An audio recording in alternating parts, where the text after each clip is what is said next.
शंभू भाई एक minute ठहराओ, media वालों को ले आया सर, एक मिनट होल्ड करिए बस।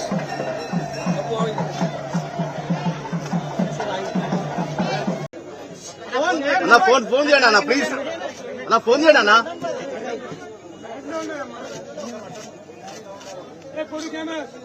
सर सर सर गप्पू भाई यहाँ देखते जाओ।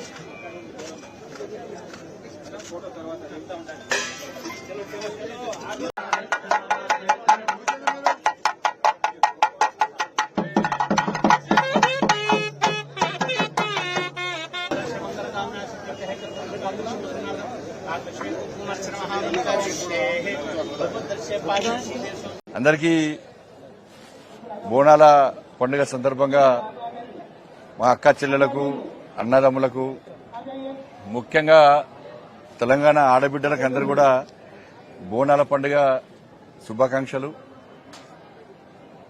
ఇలా భాగ్యనగర్ ఈ ఆషాఢ మాసం సందర్భంగా భాగ్యనగర్ గల్లీ గల్లీలో బస్తీ బస్తీలో ప్రారంభమైనటువంటి ఈ బోనాల జాతర తెలంగాణ రాష్ట్ర వ్యాప్తంగా వ్యాపించింది.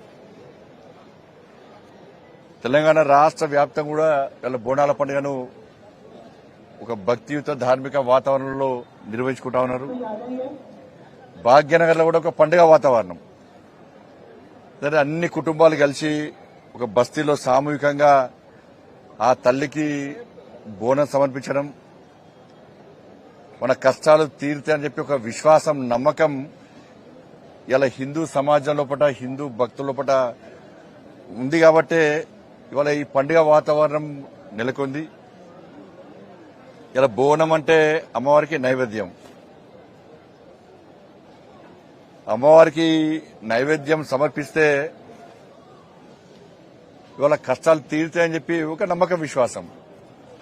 దాంతో ముఖ్యంగా ఈ భాగ్యనగర్లో ఇవాళ మూసీనతోని ఆ నీళ్లతోని ఆ కాలంలో భాగ్యనగర్ ప్రజలు ఇబ్బంది పడుతుంటే ఆ తల్లికి బోనం సమర్పించాలని చెప్పి వాళ్ళ లాల్ దర్వాజాలోని ఆ తల్లికి బోనం సమర్పించడం ద్వారా ఆ ప్రమాదం నుంచి బయటపడ్డామని చెప్పి ఒక నమ్మకం, విశ్వాసం సమాజం లోపల ఉంది.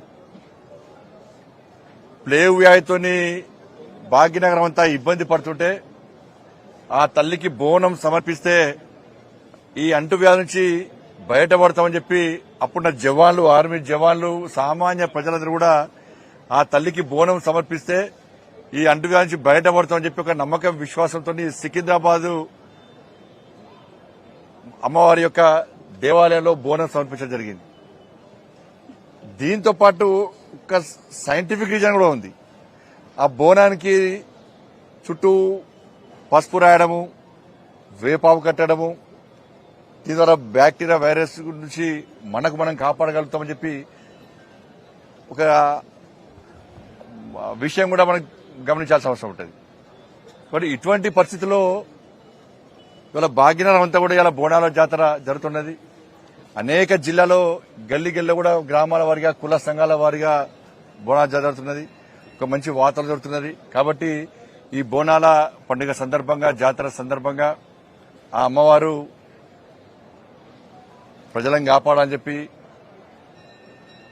ఆ తల్లిని నమ్ముకునే విధంగా బోనం సమర్పిస్తున్నామో ఆ తల్లి కరుణా కటాక్షాలు అందించాలని చెప్పి, ఒక మంచి సమాజ నిర్మాణం జరగాలని చెప్పి, అందరి కష్టాలు తొలగిపోవాలని చెప్పి, అందరూ ఆయుర ఆరోగ్యాలతో సుఖ సంతోషాలతో జీవించే విధంగా ఉండాలని చెప్పి ఆ అమ్మవారిని ప్రార్థిస్తున్నాను.